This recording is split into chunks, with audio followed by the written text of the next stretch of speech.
Namaste and welcome to everyone from Dhananjay Kumar. This is our continuing effort in a long series of videos trying to learn deeper on many topics from greatest minds. And the topic for this video is observation. We understand very easily what observation is. When you are observing, you are learning something. You are gathering information. But we should also consider that how deeply we are observing. Because one is a cursory look, you look from here to there and then you get a general idea of what you are seeing. That is a more distance observation. But when you fix your gaze on something, when you fix your mind on something and only focus on what you are observing, of course, you will learn more about what you are observing. Or when you are observing and you collected some knowledge, you can even close your eyes for a few seconds or look elsewhere and come back to it. And you repeatedly attempt to go deeper and deeper into your observation. In that situation, you will learn even more. So there are degrees of observation. There is also a fact we should recognize that all such observations are sensory observations, which means you observe by seeing, you observe by hearing, smelling, touching, tasting. That's a sensory observation. Sensory observation is not perfect because our senses are not perfect. Our vision, our hearing capacity, our sense of taste, all those things are not identical among us and not perfect.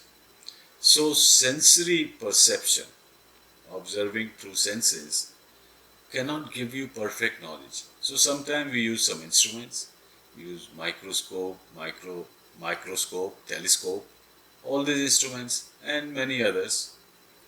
We contemplate on it, we sleep over it, we dream about it, the knowledge gets deeper. So observation is a word, but it has a variety and many shades of meaning. So I wanted to start out with that. And the first quotation is by George Gurdjieff. A thing cannot observe itself. A thing identical with itself cannot see itself, because it is the same as itself. And a thing which is the same as itself cannot possibly have a standpoint apart from itself, from which to observe itself. It may be confusing, but you can go step by step and derive more knowledge, more understanding from it. Because this is distinction between observed and observation and observer. So there are three elements to it. The observer, who is observing, and what is being observed, that's the second. And the third is the process of observation. Now I mentioned a few things about the process of observation. There can be many grades of observation. Also there can be many levels of the observer. Observer may have a different level of interest, different level of understanding, and different seriousness or keenness in observation. Similarly, the method used to observe, the process used to observe, can also vary. You can observe using or not using instruments. You can observe with a pensive mind or a relaxed mind. That's a different kind of observation. You can have a very passing by way of looking at things. You just drive by and you have observed. So there is much more involved here. So I'll just read it one more time. A thing cannot observe itself. A thing identical with itself cannot see itself because it is the same as itself. And a thing which is the same as itself cannot possibly have a standpoint different from itself, from which to observe itself. So eventually, it looks like only it exists. You can call observer is it. What is being observed is it. And the process is it. So, without getting into a confusion about what it is, let's move to the next quotation. Andre Linde says, I cannot imagine a theory of everything that ignores consciousness. In the absence of observers, our universe is dead. The universe looks as if it existed before I started looking at it. The universe and observer exist as one pair. So sometimes we find it very easy to assume that the universe, everything I am observing, must have existed before I observe it. But the suggestion here is, what is being observed exists because it is being observed. So the observer and the observed go together. You cannot say this is the observation, but there was no observer. Or the observer is present, but is not observing anything. So it can be a sense of humor involved here, but nevertheless it is very interesting. Because the quotation was, I cannot imagine a theory of everything that ignores consciousness. In the absence of observer, our universe is dead. The universe looks as if it existed before I started looking at it. The universe and observer exist as one pair. This quotation by J. Krishnamurti is probably the shortest. The observer is the observed. Because each observer describes what he is observing, he or she is observing, in a different way. So what is being observed cannot be different for everyone. Therefore, the conclusion here is drawn or suggested that the observer is observing himself or herself based on your point of view, your quality of mind. So the observer is the observed. Nisargadatta Maharaj says, the very fact of observation alters the observer and the observed. So out of the three elements I mentioned earlier, the observer, the observed, and observation. Observation is the process.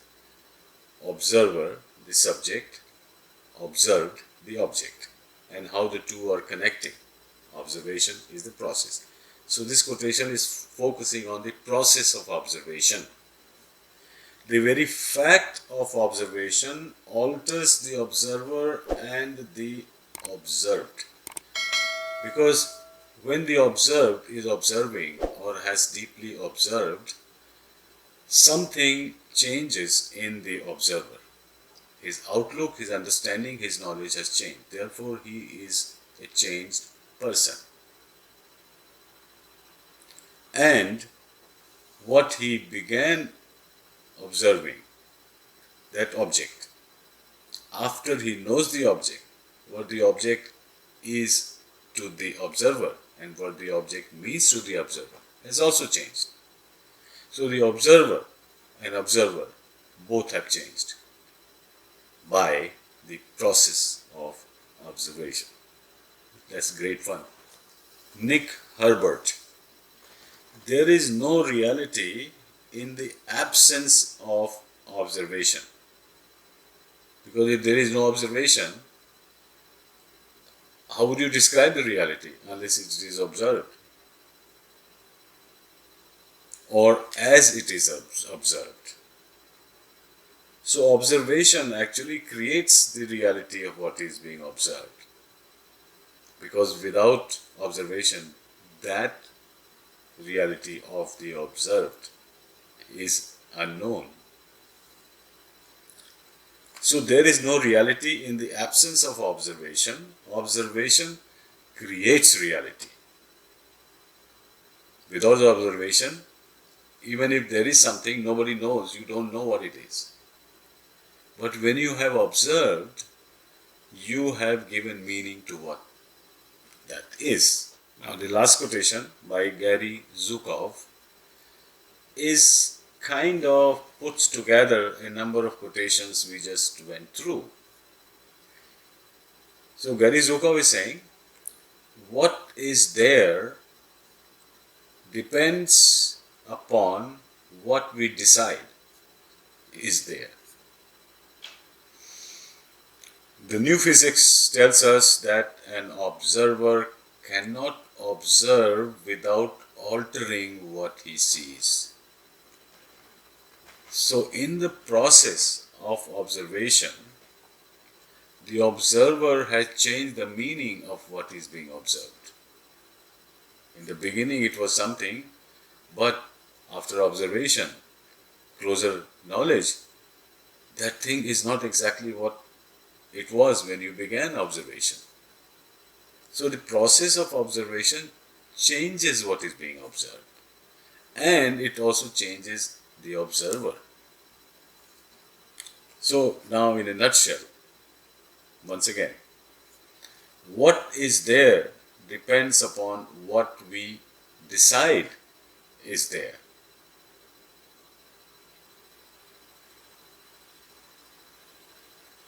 The new physics tells us that an observer cannot observe without altering what he sees. Worth repeating one more time. What is there depends upon what we decide is here. The new physics tells us that an observer cannot observe without altering what he sees. Thank you for your patience. This episode had a number of quotations that you may want to come back to and dive deeper into them. Thanks for listening, and we'll meet again soon.